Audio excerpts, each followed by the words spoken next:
ठीक है, तो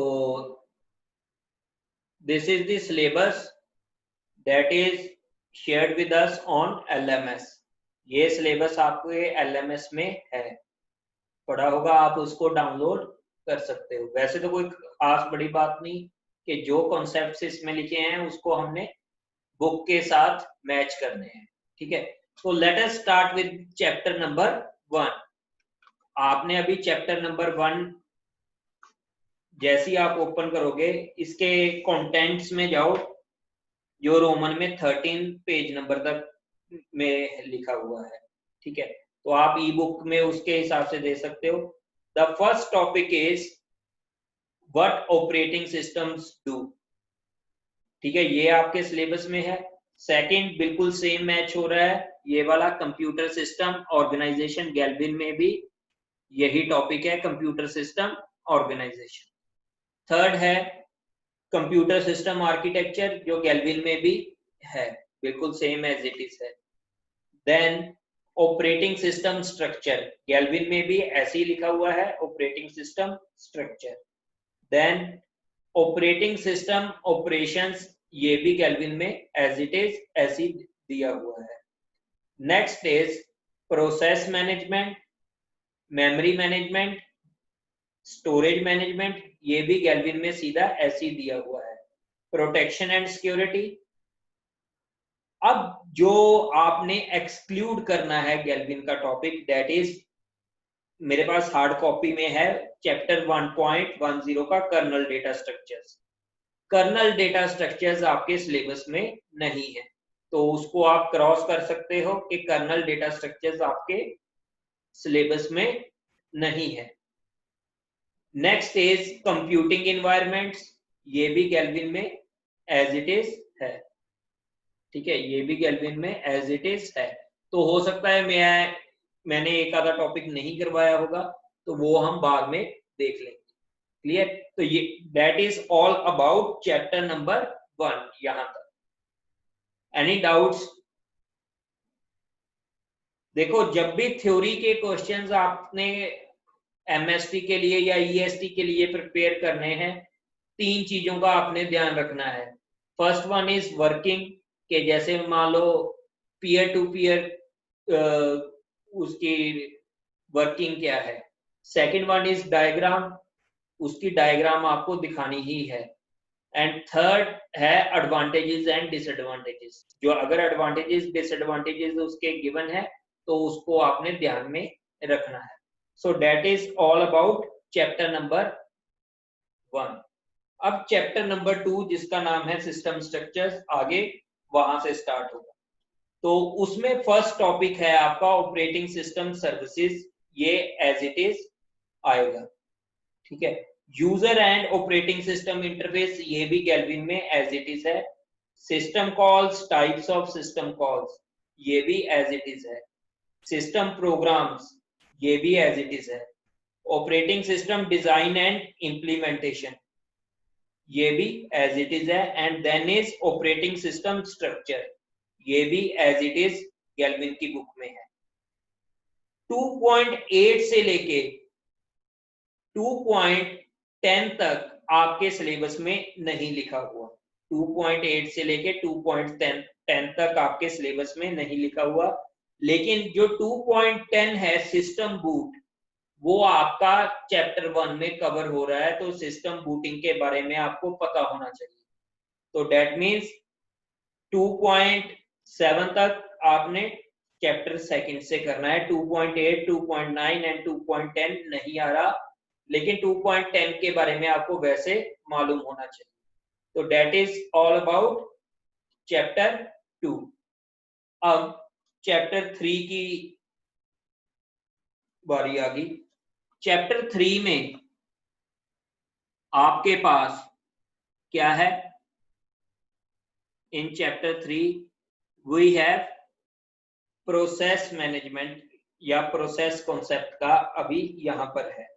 तो इसमें सबसे पहले 3.1 प्रोसेस कॉन्सेप्ट है, 3.2 प्रोसेस शेड्यूलिंग है, 3.3 ऑपरेशंस ऑन प्रोसेसेस है।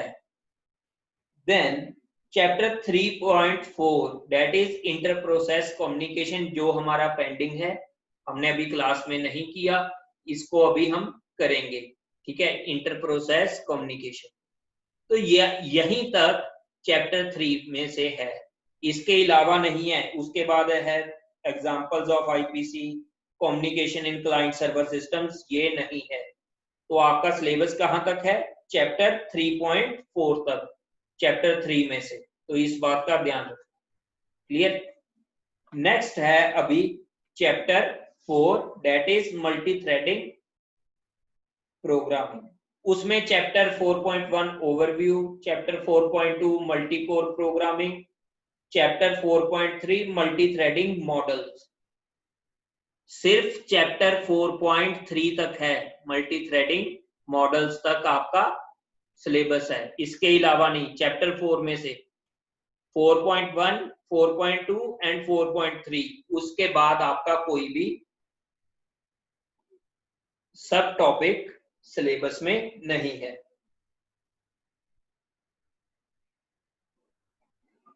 आपको एडिशन बताया तो था, 9th एडिशन, 9th एडिशन के हिसाब से है। क्लियर? ये 9th एडिशन के हिसाब से है। देखो मैं अपना वो एक बार वीडियो ऑन करके आपको, ऐसी बुक है ये, अगर विजिबल है तो ये ऐसी बुक है, 9th एडिशन। क्लियर? तो नेक्स्ट है आपका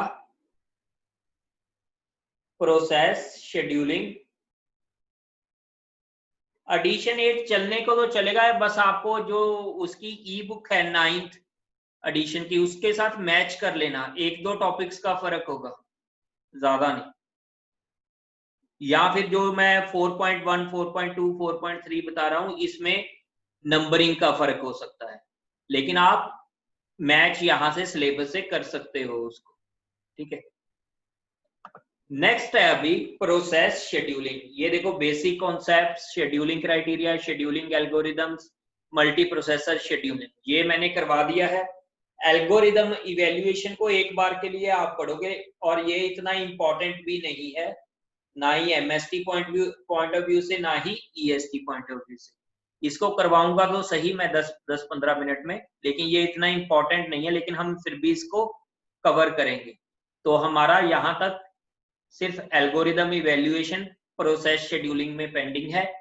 उसके अलावा हमारा क्या पेंडिंग है? मल्टी थ्रेडेड प्रोग्रामिंग और इंटर प्रोसेस कम्युनिकेशन। तो यहीं तक आपका एमएसटी का सिलेबस है। क्लियर? ये आपका एमएसटी का भी सिलेबस है। एनी डाउट्स यहां तक? फिर हम आगे अपना स्टार्ट करते हैं। अगर यहां तक कोई डाउट है तो प्लीज आस्क इन चैट। तो अभी हम आगे स्टार्ट करते हैं अपना एमएसटी। आपके आप ये मान लो कि अक्टूबर के फर्स्ट वीक के बाद मुझे लगता है हो जाएंगे। वैसे डोआ सर की मेल भी आई थी, उसमें शायद डेट मेंशन भी था। ठीक है, तो लेकिन आपका क्विज होगा इस मंथ के एंड तक, उसका सिलेबस एमएसटी से ज्यादा होगा, तो आपको वो साथ ही साथ करना होगा। ठीक है, तो अगर मेरा अभी थोड़ी सी थ्रोट इन्फेक्शन है, अगर ये ठीक होगी तो इस संडे को आपका एक एक्स्ट्रा लेक्चर भी होगा। तो वो हम 2 आवर्स का शेड्यूल कर लेंगे, जितना हमारा सिलेबस पेंडिंग है, पीछे हैं हम, उतना उसको कवर कर लेंगे। सो अगर मेरी थ्रोट इन्फेक्शन अच्छे से खत्म होगी तो अभी हम स्टार्ट करते हैं अपना जहां से लास्ट लेक्चर हमने छोड़ा था। वो आपको बता दिया जाएगा कोर्स कोऑर्डिनेटर से कि किस टॉपिक तक होगा। मोस्ट प्रॉब्ली डेडलॉक्स तक तो होगा ही होगा, जो इससे नेक्स्ट चैप्टर है। ठीक है, ये वाला चैप्टर। तो ये बड़े इजीली हम कवर कर लेंगे। देखो विदाउट न्यूमेरिकल्स तो ये हम 2 या 3 डेज लेक्चर्स में कवर कर लेंगे, और विद न्यूमेरिकल्स 1 लेक्चर और लगेगा, तो मतलब 4 लेक्चर्स में ये कवर हो जाएगा आसानी से। ठीक है, तो इसको हमें ज्यादा टाइम नहीं लगेगा, तो इसको भी हम नेक्स्ट वीक तक खत्म कर देंगे डेडलॉक्स को। तो अभी जो पेंडिंग है हमारा उस पर चलते हैं, और जो लास्ट लेक्चर में कईयों के डाउट्स थे वो देख लेते हैं। तो यहां पर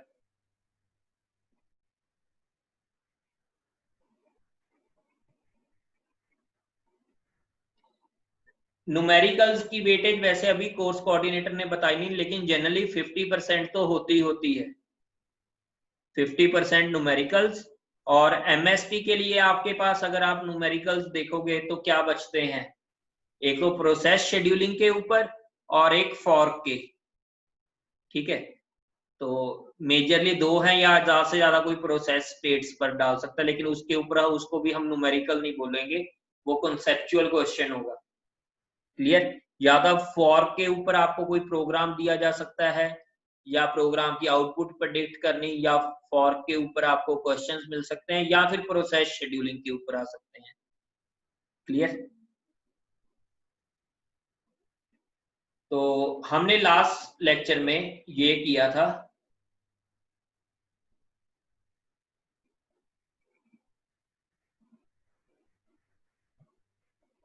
इसमें किसी ने मेरे से क्वेश्चन पूछा था कि यहां पर अगर एक कोर पे आपके पास यहां पर जैसे 2 थ्रेड्स हैं, अगर 3 थ्रेड्स हो तो क्या मीनिंग है, या ये थ्रेड्स का कॉन्सेप्ट क्या है, और इस डायग्राम में एक्चुअली में क्या स्टेट करने जा रहा है। जो मुझे लास्ट में समझ में आया था कि आपको इन चीजों में डाउट है, तो हम इसको 1 बाय 1 अब क्लियर करेंगे।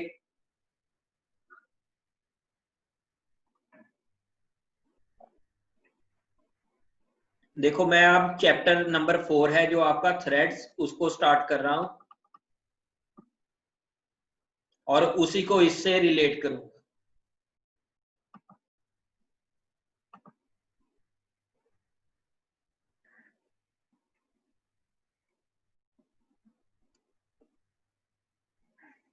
देखो अब जो भी बात है कि most modern applications are multi threaded, जो आपका कंप्यूटर भी है वो भी आपकी मल्टी थ्रेडेड एप्लीकेशंस को सपोर्ट करता है, तभी आपकी एप्लीकेशंस मल्टी थ्रेडेड चलती हैं उसके ऊपर।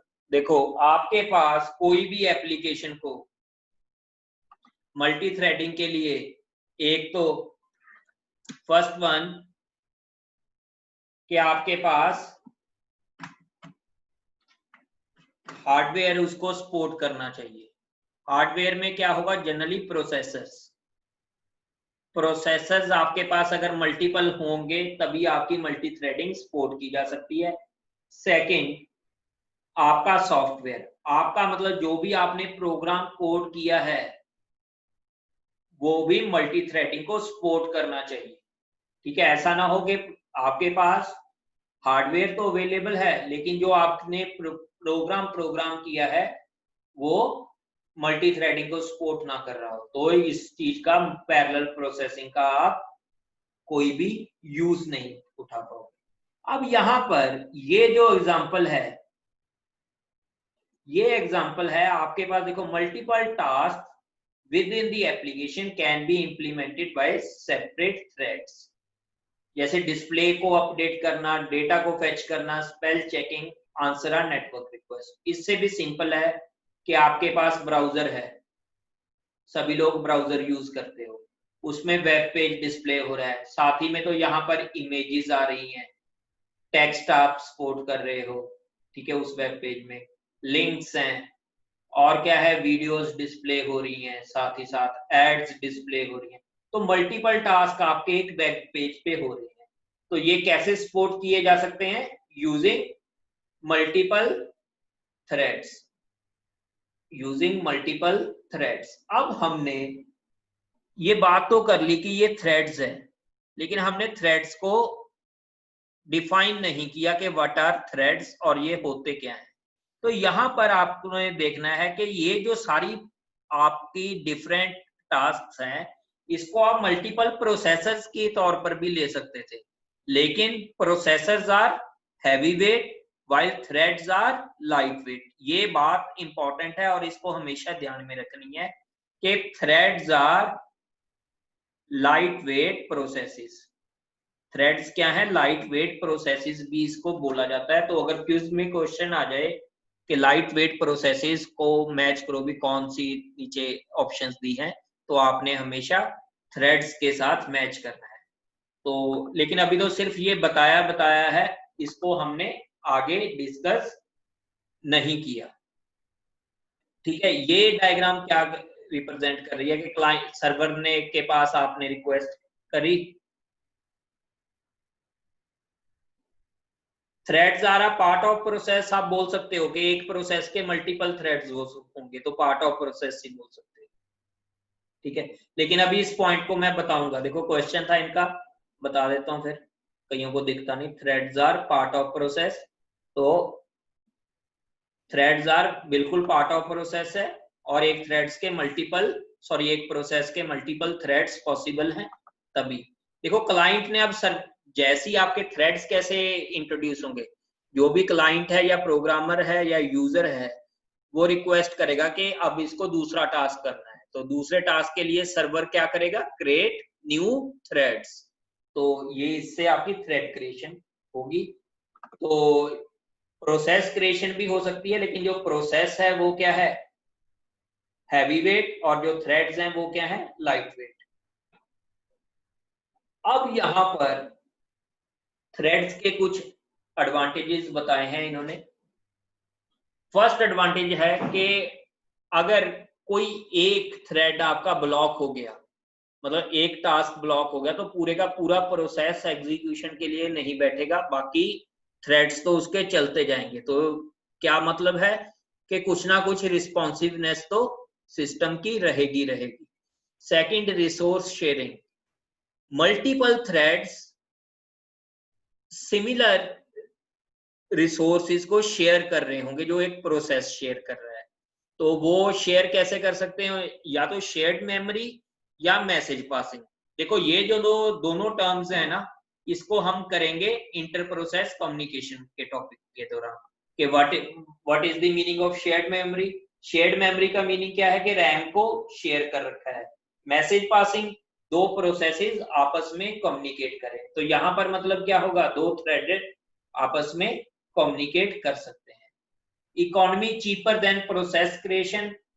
ठीक है, तो जो क्योंकि ये चीपर क्यों है, अभी नेक्स्ट डायग्राम में आपको पता चलेगा कि इसमें प्रोसेस क्या होते हैं? हैवी वेट, और थ्रेड्स क्या होते हैं? Light weight. तो ये अभी हम देखेंगे नेक्स्ट डायग्राम में। Processes can take advantages of multi processors architectures. अब इसका मतलब क्या है कि जो थ्रेड्स के साथ जो पैरेलल प्रोसेसिंग है या मल्टीपल प्रोसेसर आर्किटेक्चर्स हैं, आप उसका यूज ले सकते हैं। देखो वन बाय वन मैं दोबारा बता रहा हूं। फर्स्ट है रिस्पॉन्सिवनेस, कि अगर आपका एक टास्क प्रोसेस का ब्लॉक हुआ है, तो बाकी प्रोसेसेस, बाकी थ्रेड्स तो आपके चल रहे हैं उस प्रोसेस के, तो रिस्पॉन्सिवनेस प्रोसेस की रहेगी। रिसोर्स शेयरिंग का मतलब क्या है कि थ्रेड्स हैं जो वो प्रोसेस के रिसोर्सेज को शेयर कर सकते हैं। अगर रिसोर्स शेयर कर रहे हैं तो मतलब क्या है? वो आपकी इकोनॉमी पर भी बेटर होंगे। तो इसीलिए ये लोअर ओवरहेड रखते हैं और लाइट वेट होते हैं, तो ये इकोनॉमिकल भी होते हैं। स्केलेबिलिटी का मतलब क्या है? अगर आपने मल्टीपल टास्क हैं आपके पास, तभी आप पैरेलल प्रोसेसिंग कर सकते हो। पैरेलल प्रोसेसिंग मतलब आपके पास जो आपका सिस्टम है वो मल्टी कोर होता है, मल्टी कोर या मल्टीपल उसके पास सीपीयूज हैं। तो हर कोर से अगर आप यूज कैसे ले पाओगे उसकी? अगर एक ही टाइम पर साइमल्टेनियसली आपके दो थ्रेड्स काम कर रहे हैं, तो उस चीज को क्या बोला गया है? स्केलेबिलिटी। कि एक ही टाइम पर आपके दो थ्रेड्स काम कर रहे हैं, तो आपका सिस्टम स्केलेबल है।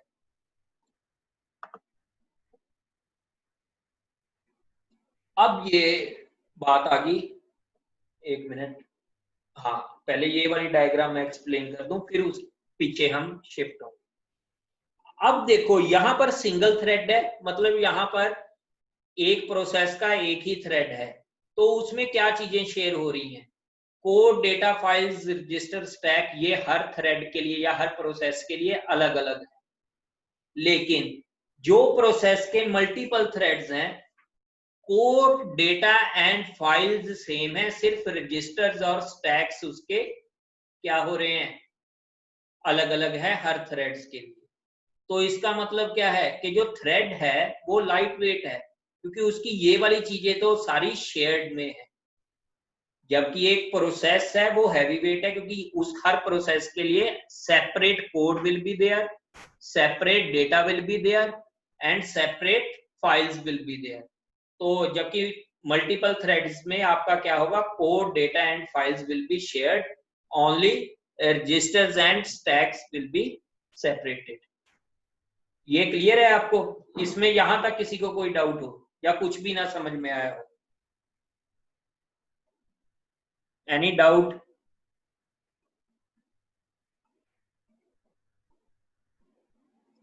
ठीक है, तो मैं अज्यूम कर रहा हूं कि ये क्लियर है।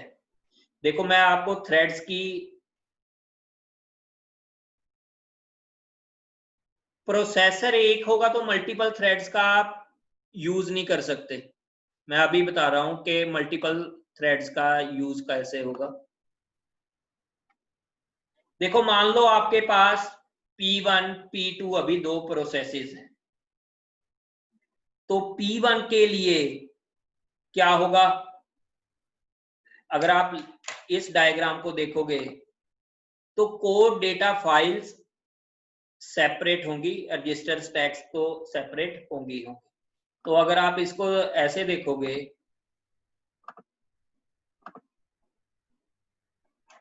P1 को, तो P1 में क्या होगा, अपना कोड, डेटा, स्टैक्स, रजिस्टर्स, ठीक है, एंड फाइल्स। P2 की अपनी होंगी।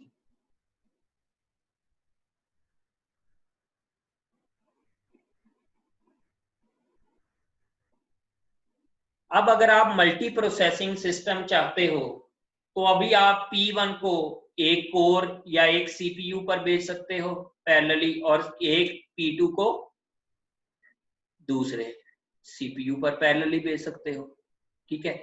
लेकिन इस चीज का डिसएडवांटेज क्या है कि ये हैवी वेट प्रोसेस क्या होते हैं, हैवी वेट, क्योंकि ये कोड, डेटा और फाइल्स को शेयर नहीं करते आपस में।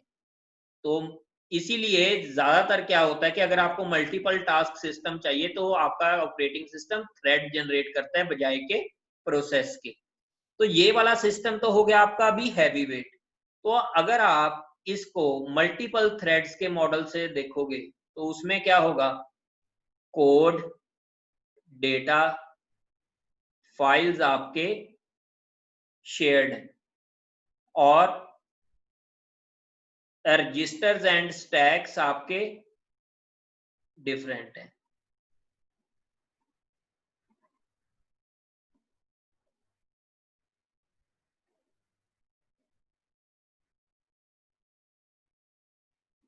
ठीक है, तो यहां पे आपका है अभी ये थ्रेड 1, ये थ्रेड 2, ये थ्रेड 3। तो इसको हम बोलेंगे लाइट वेट प्रोसेसेस। क्यों? यहां पर ये कोड, डेटा एंड फाइल्स आपके शेयर हो रहे हैं, यहां के जबकि शेयर नहीं हो रहे थे। तो अब यहां पर अगर आपके पास मल्टीपल थ्रेड्स हैं और मल्टीपल प्रोसेसर्स हैं, तो ये पैरेलल प्रोसेसिंग कर सकते हो CPU 1, CPU 2 और CPU 3 पर। देखो जो डाउट है मैं अभी ले रहा हूं 2 मिनट में। तो इसका मतलब क्या है कि thread 1 at a time CPU 1 पे चलेगा, थ्रेड 2 CPU 2 पे चलेगा, थ्रेड 3 CPU 3 पे।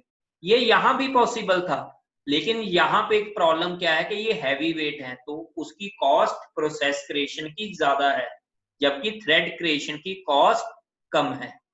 अभी मैं डाउट्स ले रहा हूं, 1 मिनट। नहीं, P1 P2 जब मैंने बोल दिया कि ये 2 प्रोसेसेस हैं तो आप उसको सेम प्रोसेस नहीं करेंगे। ये तो देखो आपका प्रोसेस क्रिएट हो चुका है ना सर, ये थ्रेड्स को प्रोसेस का कौन सा पार्ट मिलेगा ये कैसे पता चलता है? ये आप ही करते हो। आप जब प्रोग्राम बनाते हो, आपके पास जैसे जावा लैंग्वेज है, उसमें आप थ्रेड्स क्रिएट कर सकते हो, ठीक है। हाँ, पिछली उसमें उसके साथ कंफ्यूजन मत करो, ये वाली डायग्राम के साथ अभी प्लीज कंफ्यूज मत हो। ये वाली जो मैंने लास्ट टाइम बताई थी, यहां पर कॉन्सेप्ट बिल्कुल और था। यहां पर एक प्रोसेसर के 2 हार्डवेयर थ्रेड्स थे, मतलब एक कोर के 2 थ्रेड्स थे, वो एट ए टाइम 2 थ्रेड्स को एक साथ नहीं चला सकते थे। लेकिन यहां पर जो ये वाली डायग्राम है, यहां पर हम एट ए टाइम एक टाइम साइमल्टेनियसली 2 या 2 से ज्यादा थ्रेड्स को एग्जीक्यूट कर सकते हैं। तभी तो आपकी अगर मल्टी कोर सिस्टम है, तभी तो उसका एडवांटेज हुआ ना। जैसे आपका भी सीपीयू मल्टी कोर है, ऑक्टा कोर होगा या कि जितने भी कोर है, तो उसके हिसाब से उतने थ्रेड्स आपके पैरेलल चल सकते हैं।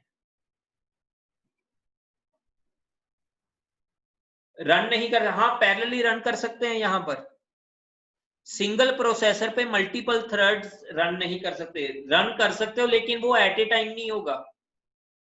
यस, देखो इनका डाउट बिल्कुल वैलिड है, पीयूष का ये डाउट पूछा था इन्होंने। सिंगल प्रोसेसर पे मल्टीपल थ्रेड्स रन नहीं कर सकते, नहीं। सिंगल थ्रेड पे आप मल्टीपल थ्रेड्स रन जरूर कर सकते हो, लेकिन पैरेलली नहीं कर सकते एट ए टाइम। एक टाइम पर तो एक ही थ्रेड आपका एग्जीक्यूट होगा। क्लियर? अगर आपको मैं इसकी डायग्राम दिखाऊं,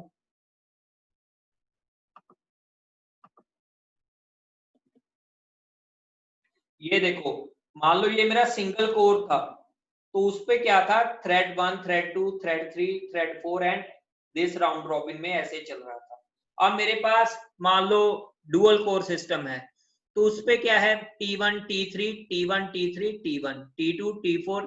अब कोर 1 पे मल्टीपल थ्रेड्स चल रहे हैं, लेकिन एट ए टाइम एक कोर पे एक ही थ्रेड चलेगा। अब एट टाइम इंस्टेंस 0 T1 ही चला, एट टाइम इंस्टेंस 1 T3 ही चला। ऐसा नहीं है कि T1 और T3 पैरेलली चल रहे हैं। पैरेलली कौन कौन चल रहे हैं, T1 and T2, T3 and T4, T1 and T2, T3 and T4। हाँ जी, एनी डाउट? इसमें देखो डाउट नहीं रहना चाहिए। अगर डाउट है, कोई बेसिक डाउट भी है, तो आप पूछो मेरे से।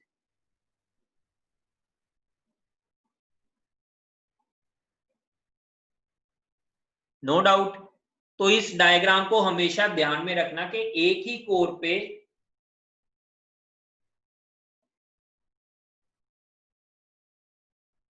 मेमोरी ट्रांसफर, मतलब वो तो थ्रेड्स ने अपना मेमोरी को रीड करना है ना, तब वो तो ट्रांसफर हो ही सकता है, ठीक है। उसको इससे कंफ्यूज मत हो। उसको अभी मैं दोबारा, उसको अभी मैंने पेंडिंग में छोड़ा है, तब बताऊंगा आपको मेमोरी स्टॉल वाला दोबारा। मल्टीपल थ्रेड्स आपस में कैसे कम्युनिकेट करते हैं, उसकी अलग अलग फंक्शंस होते हैं हर ऑपरेटिंग सिस्टम में, हर थ्रेड की लाइब्रेरी में। अभी तो हमने इंटर प्रोसेस कम्युनिकेशन भी पढ़ना है, तो वो करेंगे। प्रोसेसर्स में लिखा होता है 2 कोर 4 थ्रेड्स। उसका मतलब क्या है, देखो 2 कोर्स 4 थ्रेड्स का मतलब क्या है कि डुअल कोर है, और 4 थ्रेड्स का मतलब क्या है, वो यहां से आएगा, ठीक है। अभी मैंने इसको पेंडिंग छोड़ा है। पहले हम थ्रेड्स वाला यूनिट पूरा कर लें, फिर हम इस डायग्राम को आसानी से समझ पाएंगे, ठीक है।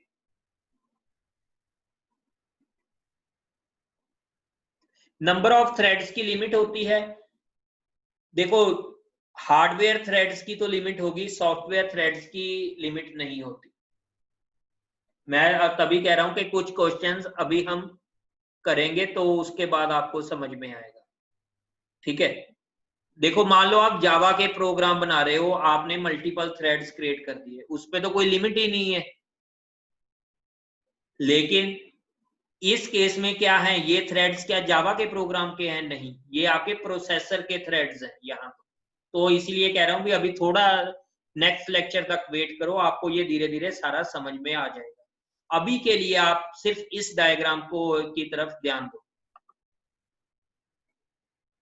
सॉरी, ये कह गया, ये वाली। अब यहां पर देखो, यहां पर क्या कंकरेंट थ्रेड्स एक कोर पे जा रहे हैं? बिल्कुल जा रहे हैं। T1, T2, T3, T4, मतलब मल्टीपल थ्रेड्स आपके एक ही प्रोसेसर पे रन हो रहे हैं। इसमें तो कोई कंफ्यूजन की बात नहीं, लेकिन एट ए टाइम एक ही थ्रेड आपका रन हो रहा है एक ही प्रोसेसर पे। क्लियर? लेकिन यहां पर देखोगे आप, तो यहां पर क्या हो रहा है? एट ए टाइम इस सिस्टम में कितनी कोर्स हैं? 2। तो 2 कोर्स पे 2 थ्रेड्स आपके पैरेलली रन हो रहे हैं। क्लियर? तो यहां पे क्या है, आपके 2 कोर हैं, तो 2 कोर पे 2 आपके थ्रेड्स पैरेलली रन हो रहे हैं।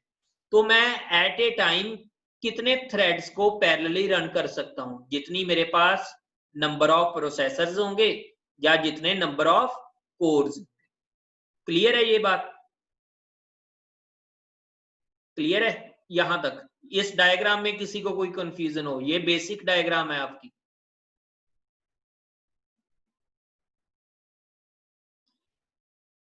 तो अगर क्लियर है तो हम आगे मूव करते हैं।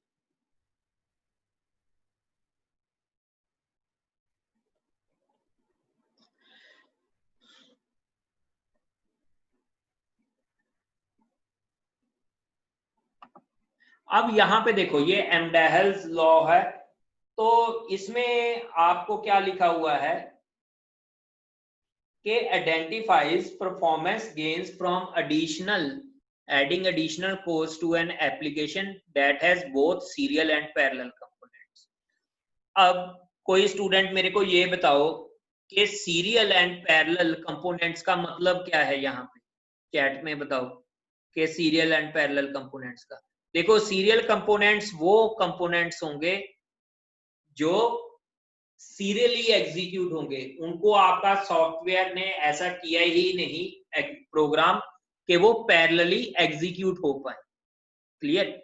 और पैरेलल कंपोनेंट्स वो होंगे जो अगर जितनी नंबर ऑफ अवेलेबल कोर्स हैं तो उतने में वो डिवाइड होकर पैरेलली एग्जीक्यूट किए जा सकते हैं। ठीक है? तो यहां पे अब इन्होंने ये एक फॉर्मूला दिया हुआ है, speed up should be less than और equals to 1 divide by S. S क्या है कि कितने परसेंट आपकी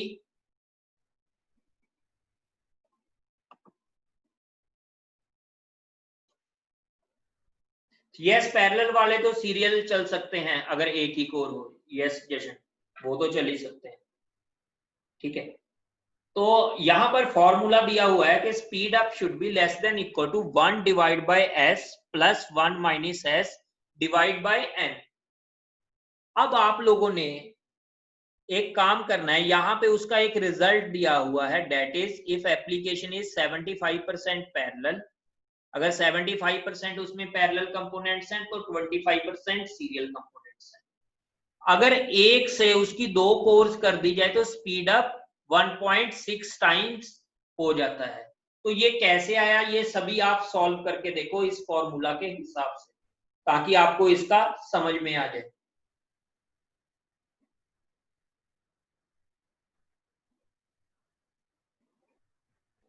इसमें सिर्फ वैल्यूज पुट अप करनी है आपने और इसको सॉल्व करके देखो।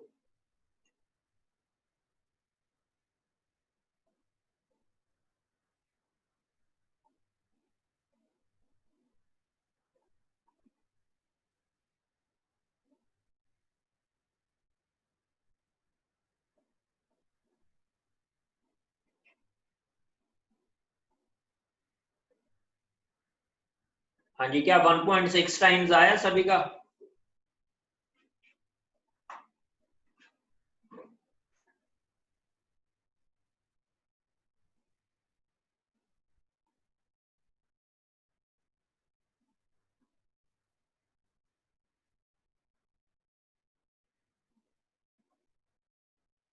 देखो, इसमें आपने करना क्या है, मैं आपको जस्ट वैल्यूज बता देता हूँ, घर जाकर आपने इसको फिर देखना। स्पीड अप दिया हुआ है यहाँ पर, ठीक है, is less than equal to 1।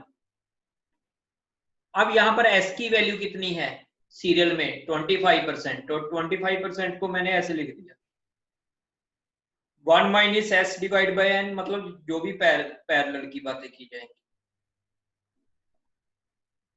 Number of cores, एक केस में तो मैंने ले लिया नंबर ऑफ कोर्स 1 है, क्योंकि हमने जैसे ही लिखा है ना मूविंग फ्रॉम 1 to 2 कोर्स, और दूसरे केस में मैंने ले लिया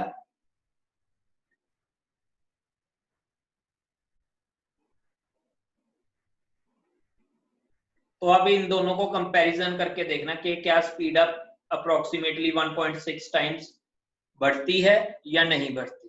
ये आप लोगों ने घर से चेक कर लेकर आना है, ठीक है।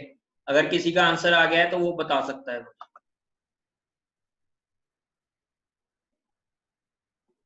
सीरियल पोर्शन, या सीरियल पोर्शन का इन्होंने पूछा है कि सीरियल का मतलब क्या है। मान लो मेरे सिस्टम में सॉफ्टवेयर में तो है मेरे पास सिर्फ एक ही थ्रेड, सॉरी एक ही प्रोसेस, और इसका कोई मल्टी थ्रेड्स मॉडल नहीं है, P1 एंड P2 प्रोसेसेस है, ठीक है। और यहां पर मेरे पास 2 कोर्स हैं, C1 C2, लेकिन ये दोनों प्रोसेसेस या दोनों थ्रेड्स सिर्फ सीरियली एग्जीक्यूट हो सकते हैं, प्रोसेसेस हैं जो इस टाइम, क्योंकि इनकी मल्टीपल थ्रेडिंग तो हुई नहीं। तो अब चाहे आपके सिस्टम में डुअल कोर हैं तो ये दोनों पैरेलली एग्जीक्यूट नहीं हो सकते, ये सीरियली ही एग्जीक्यूट होंगे। सीरियली एग्जीक्यूट का मतलब क्या है, पहले P1 एग्जीक्यूट होगा किसी भी कोर पे, फिर P2 एग्जीक्यूट होगा, क्योंकि ये आपने प्रोग्राम ही नहीं किए हुए पैरेलली एग्जीक्यूट होने के। तो आपके पास जो भी प्रोग्राम होगा, बड़ा प्रोग्राम होगा मल्टी थ्रेडिंग में, उसमें कुछ कंपोनेंट आपका सीरियली होगा और कुछ कंपोनेंट पैरेलली होगा। तो ये एम्डाहल्स लॉ सीरियली, इस सीरियली को भी कंसीडर करता है, जो पैरेलली हो सकते हैं उसको भी कंसीडर करता है। क्लियर? तो उसमें आप चेक करके देख सकते हो फॉर्मूला में पुट करके वैल्यूज, ठीक है। तो कैलकुलेशन से ये आ जाएगा, ठीक है। तो आपको कुछ आइडिया लगा कि पैरेलल प्रोसेसिंग का एडवांटेज स्पीडअप का क्या है। अब कल के लेक्चर, ये फ्राइडे के लेक्चर में हम क्या करेंगे, हम मल्टी थ्रेडिंग और इंटर प्रोसेस कम्युनिकेशन को कंप्लीट कर देंगे, और संडे को जब भी आपका एक्स्ट्रा लेक्चर होगा वो 1.5 आवर्स का होगा, तो उसमें हम डेडलॉक्स को स्टार्ट करेंगे, ठीक है। तो in case any other doubt आप पूछ सकते हो, फिर हम इस लेक्चर को एंड करते हैं। देखो जो मैंने आज बताया है सिलेबस, वो सिलेबस MST तक का है, क्यूज के लिए सिलेबस आपको इन्फॉर्म कर दिया जाएगा। क्लियर? सोसाइटी फेयर है तो सोसाइटी, फिर हम सैटरडे को रख लो यार लेक्चर, ठीक है। सैटरडे या मंडे को रख लो लेक्चर आप, कोई भी दिन। इनइक्वालिटी बता दो।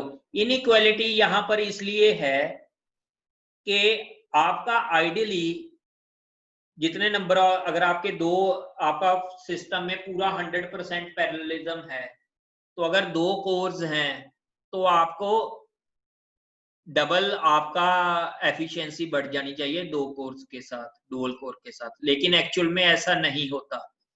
पैरेललिज्म को इंप्लीमेंट करने के लिए भी ओवरहेड होता है। पहले ऑपरेटिंग सिस्टम डिसाइड करता है कि किस थ्रेड को किस प्रोसेसर के पास भेजना है, उसके लिए टाइम लगता है, ठीक है। कई बार दोनों प्रोसेसेस में आपस में इंटरडिपेंडेंसी होती है थ्रेड्स में, तो उसमें टाइम लग जाता है। तो इसलिए ये जो स्पीड अप है ये हमेशा लेस देन इक्वल टू के साइन के साथ लिखा जाता है, कि उसका अपना ओवरहेड होता है। ऐसा नहीं कि अगर आपका सिस्टम 100% पैरेललिज्म को सपोर्ट कर रहा है तो आपका अगर डुअल 1 से डुअल कोर 2 कर दी गई तो वो उसकी स्पीड 2 टाइम्स बेटर हो जाएगी। नहीं, ऐसा कभी नहीं हुआ, कुछ ना कुछ ओवरहेड जरूर रहेगा। तो उस ओवरहेड को के लिए ही आप हमेशा यहाँ पे लेस देन इक्वल टू लिखते हैं। ऐसे नहीं कि यहाँ पे इक्वल टू लिख दो, ठीक है। सो अभी इस लेक्चर को करते हैं ओवर, तो बाकी फ्राइडे को हम करेंगे।